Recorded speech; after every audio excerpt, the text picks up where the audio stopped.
Hello friends, welcome back ஸ்பீ news channel நண்பர்களே. சற்று முன் ஒரு பிரேக்கிங் நியூஸ் ஆனது வெளியாகிருக்குங்க. வெளியான இந்த நியூஸ் தான் சமூக வலைத்தளங்களில் ரொம்ப விவாதமாக போயிட்டுருக்கு. வாங்க என்ன நியூஸ் அப்படிங்கிறத பார்க்கலாம். தமிழ் திரையுலகில் சமீபத்தில் நிறைய முக்கிய இயக்குநர்களும் நடிகர்களும் காலமாயிட்டு வராங்க. அதில் சமீபத்தில் பார்த்தீங்கன்னு வச்சுக்கோங்களேன், ஜூன் மாதம் 27ஆம் தேதி நடிகரும் இயக்குனருமான கே பாக்கியராஜ் உயிரிழந்தார். அவருடைய உயிரிழப்பு யாராலேயும் ஏற்றுக்கொள்ள முடியவில்லை. இப்போ வரைக்குமே அவருடைய இறப்பு பார்த்தீங்கன்னு வச்சுக்கோங்களேன், தமிழ் திரையுலகில் ஈடு செய்ய முடியாத இழப்பாக இருந்து வருது.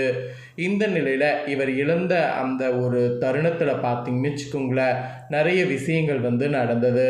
அதை பற்றிய விவாதங்கள் இப்போ வரைக்கும் சமூக வலைத்தளங்களில் ரொம்ப வைரலாக பரவிட்டு இருக்கு. ஸோ அதில் ஒரு சம்பவம் இப்போ என்ன வைரலாக பரவிட்டு இருக்கு அப்படிங்கிறத சொல்ல போகிறேன். அதாவது பாக்கியராஜ் பார்த்தீங்கன்னு வச்சுக்கோங்களேன், இறந்த செய்தி கேட்டதுலேருந்து அவருடைய இறுதி சடங்கு வரைக்கும் நெருங்கிய நண்பர்கள் நிறைய பேர் கூடவே இருந்தாங்க. அதில் நெருங்கிய நண்பர்களாக இருந்த ஒரு நடிகை பார்த்தீங்கன்னு வச்சுக்கோங்களேன், ராதிகாலா காலையில் அந்த விஷயத்தை கேள்விப்பட்டதுலேருந்து இறுதி சடங்கு வரைக்குமே கே பாக்கியராஜுடைய உடலுக்கு பக்கத்திலே இருந்தாங்க. ஸோ அவங்க நிறைய பார்த்தீங்கன்னு வச்சுக்கோங்களேன், நிறைய அந்த மாதிரி ஹெல்ப் பண்ணது சமூக வலைத்தளங்களில் வீடியோவாக வெளியாகி வைரலாச்சு. அதில் சில நேரம் ராதிகா பார்த்தீங்கன்னு வச்சுக்கோங்களேன், கோபக்கார மாதிரி பேசியிருந்தாங்க. அதாவது கோவப்பட்டு சில செய்தியாளர்கள் கிட்ட கத்தியிருந்தாங்க. ஸோ அதெல்லாம் பார்த்தீங்கன்னு வச்சுக்கோங்களேன், சமூக வலைத்தளங்களில் வைரலாச்சு. ஸோ இப்போ எதுக்கடா இதெல்லாம் சொல்கிற அப்படின்னு நீங்கள் கண்டிப்பாக கேட்பீங்க. ஸோ இப்போ இதை பற்றிய ஒரு முக்கியமான விஷயந்தான் வெளியாகிருக்கு. நாளைக்கு நானும் இறக்கலாம், பாக்கியராஜ் இறுதி அஞ்சலில் இப்படிலாம் பேசியிருக்கக்கூடாது அப்படிங்கிற மாதிரி ராதிகாவை பார்த்தீங்கன்னு வச்சுக்கோங்களேன், ராதா ரவி சில கேள்விகளை கேட்டிருக்கிறாரு. ஸோ ஓப்பனாக அவர் கேள்வி கேட்டது தான் இப்போ சமூக வலைத்தளங்களில் ரொம்ப வைரலாகிட்டுருக்கு. அப்படின்னு ராதா ரவி ஓப்பனாக ராதிகாவை பார்த்து கேள்விகளை கேட்டிருக்கிறாருங்கிறத தான் உங்கள்கிட்ட சொல்ல போகிறேன். வாங்க அவர் என்ன கேட்டாருங்கிறத பார்க்கலாம். திரைக்கதை மன்னனாக பாக்கியராஜ் இருந்தார். அவர் மறைந்து பல வாரங்கள் கடந்து விட்டாலும் அவரை பற்றி செய்திகளும் இறுதி அஞ்சலில் நடந்த சம்பவங்களும் இன்னும் சோசியல் மீடியாவில் பேசப்பட்டு வருது.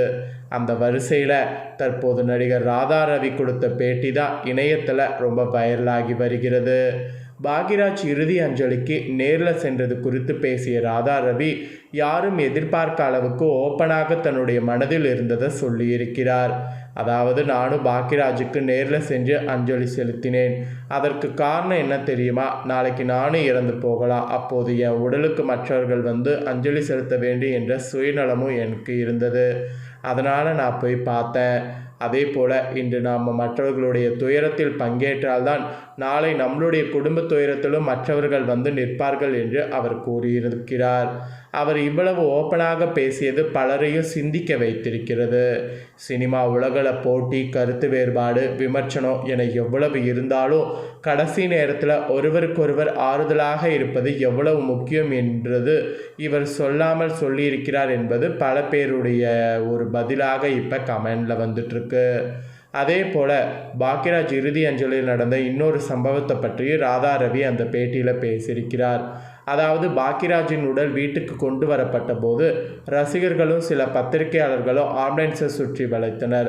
அந்த நேரத்தில் நடிகை ராதிகா சரத்குமார், உங்களுக்கு டிஆர்பி வேண்டும் என்றால் நாங்கள் நடித்து குடிக்கிறோம், ஆனால் எங்களுடைய உணர்வுகளை விலைக்கு வாங்காதீர்கள், இந்த நேரத்தில் கொஞ்சம் மனிதாபிமானத்தோடு நடந்து கொள்ளுங்கள் என்று கையெடுத்து கும்பிட்டு கேட்டுக்கொண்ட வீடியோ சோசியல் மீடியாவில் வைரலானது.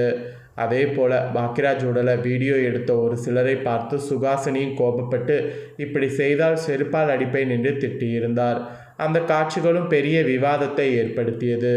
இது குறித்து பேசிய ராதா ரவி, பத்திரிகையாளர்களை இப்படி திட்டுவது எனக்கு சரியாக தோன்றவில்லை.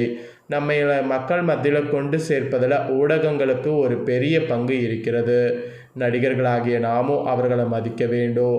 அதே நேரத்தில் ஏற்பாடுகள் சரியான கட்டுப்பாடுகளை செய்ய வேண்டும். பத்திரிகையாளர்களை ஒரு எல்லைக்குள் இருக்க சொல்லியிருந்தால் அதை அவர்கள் பின்பற்றி இருப்பார்கள். இதுதான் என்னுடைய மனநிலை என்று ராதா ரவி பேசியிருக்கிறார். அதாவது தன் தங்கை ராதிகா பண்ணது தவறு தான், இந்த மாதிரி அவங்க பண்ணியிருக்கக்கூடாது அப்படிங்கிற மாதிரி ராதா ரவி ஓப்பனாக சொன்னது இப்போ சமூக வலைத்தளங்களில் நிறைய செய்தியாளர்களிடம் வரவேற்பை பெற்றிருக்கு. ஸோ இதை பற்றிய உங்களுடைய கருத்து என்ன அப்படிங்கிறத கண்டிப்பாக கமெண்ட் பண்ணுங்கள். இதோடு அரசியல் சம்மந்தப்பட்ட ஒரு பிரேக்கிங் நியூஸும் இப்போ வெளியாகிருக்கு. செந்தில் பாலாஜிக்கு ஜாமீன் கிடைத்தது எப்படி அப்படிங்கிறது தான் இப்போ வெளியாக இருக்கக்கூடிய ஹாட் அரசியல் நியூஸு. வாங்க அதை பற்றியதும் இந்த வீடியோவில் பார்க்கலாம். தமிழக வெற்றி கழகத்தில் ஊத்தாங்குறை தொகுதி சட்டமன்ற உறுப்பினர் என் இளையராஜாவிற்கு 35 கோடி லஞ்சம் கொடுக்க முயன்றதாக கூறப்படக்கூடிய வழக்கில் திமுகவில் செந்தில் பாலாஜி மற்றும் அவரது சகோதரர் RV அசோக்குமார் ஆகிய இருவருக்கும் சென்னை உயர்நீதிமன்றம் நிபந்தனையோடு கூடிய முன்ஜாமீன் வழங்க உத்தரவிட்டுள்ளது.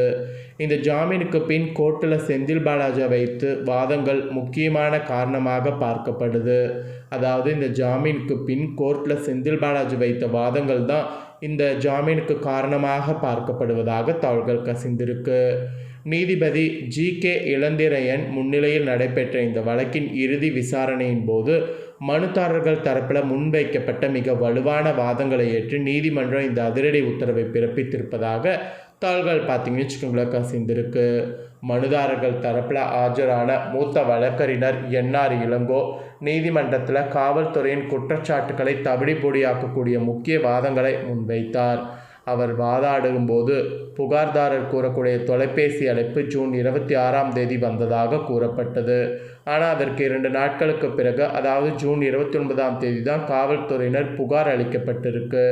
இந்த 2 நாட்கள் தாமதத்திற்கு முறையான காரணங்கள் இல்லை. எல்லாவற்றிற்கும் மேலாக அந்த தொலைபேசி உரையாடலுடைய ஆடியோ பதிவு அரசிடமோ அல்லது புகார்தாரிடமோ இல்லை. வெறும் மொபைல் அழைப்பு விவகாரங்கள் மட்டுமே இருக்கு.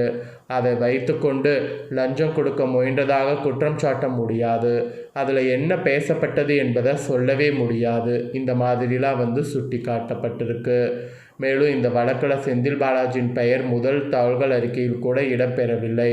அரசு தரப்புக்கு இருக்கக்கூடிய ஒரே ஒரு புள்ளி, முக்கிய குற்றவாளி இருந்த அதே நாளில் செந்தில் பாலாஜியும் ஈரோட்டில் இருந்தார் என்பது மட்டும்தான். வரவிருக்கக்கூடிய கரூர் இடைத்தேர்தலில் அவர் தனது கடமைகளை செய்வதை தடுக்கக்கூடிய நோக்கில் அரசியல் பழிவாங்கங்களுக்காகவே இந்த வழக்கில் அவரை சேர்க்க மாநில அரசு துடிக்கிறது என்று தமிழ் வார இதழ்கள் செய்தியில் கூட இந்த மாதிரி வாதாட்டத்தை வெளியிடப்பட்டிருக்கு. அதாவது இப்படிலாம் வாதாடப்பட்டது அப்படிங்கிறது வெளியிடப்பட்டிருக்கு. அசோக்குமார் தரப்பில் ஆஜரான மூத்த வழக்கறிஞர் P. குமரேசன் செந்தில் பாலாஜியின் சகோதரர் என்ற ஒரே காரணத்திற்காகவே அசோக்குமார் இந்த வழக்கில் சேர்க்கப்பட்டுள்ளார்.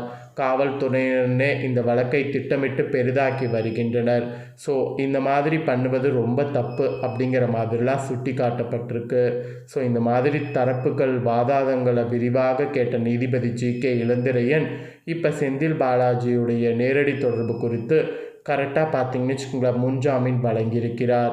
ஸோ முன்ஜாமீன் இப்படி தான் வழங்கப்பட்டதாக தகவல்கள் கசிந்திருக்கு. ஸோ இதை பற்றிய கருத்து என்ன அப்படிங்கிறதையும் கமெண்ட் பண்ணுங்கள். இதே போல் புதிய நியூஸை தெரிந்து கூட சேனலை சப்ஸ்கிரைப் பண்ணுங்கள். நெக்ஸ்ட்டு வேறொரு நியூஸில் உங்களை சந்திக்கிறேன். நன்றி, வணக்கம்.